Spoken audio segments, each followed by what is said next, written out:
ikhona yini indlela yokuyicontrol ukuthi ke ngiyigcinile la esikaleni sayo la ikhona nokuthi ke yini eyenza ukuthi izibe eningi la emzimbeni. Okay, so into ebiyona ibalekile ukuthi sasiqonda ukuthi yini lokho esibiza ngama risk factors ukuthi yini ebangela ukuthi umuntu agcine aba nalezi zifo lezi sengisishilo ukuthi mhlawumbe unezilonda unokuvuvukala. So kumele sanase ukuthi yini ama risk factors izinto ezibangela ukuthi umuntu agcine aba nalesi sifo.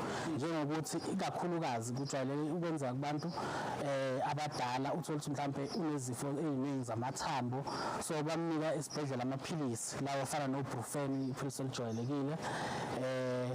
Abanye uthola ukuthi unalama ulcer, lawo ma ulcer abangwa yini labo namaphilisi ama-brufen, amanye bangukuthi udla izinto ezibabayo kakhulu, izinto ezino-acid njengama cold drink.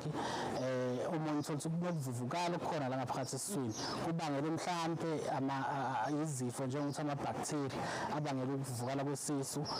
So ukugwema lokho kusho ukuthi ukuvikela izinto ezilimaza isisu. Okunye esenushiyayo ukubhema kuyalimaza isisu ngaphakathi, notshwala buyasilimaza isisu ngaphakathi. So ukuze ugweme ukuthi kufike leso simo sokuthi usunaleso sifo se-acid, ukuzama ukunciphisa yini ukudla lokho okubabayo, okubabayo,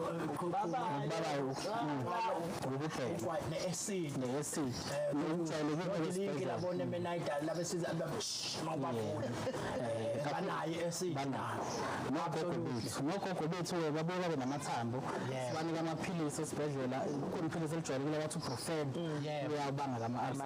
So ukugwema lezo zinto ezingakwenza ukuthi ugcine uba nalawo ma-ulcer.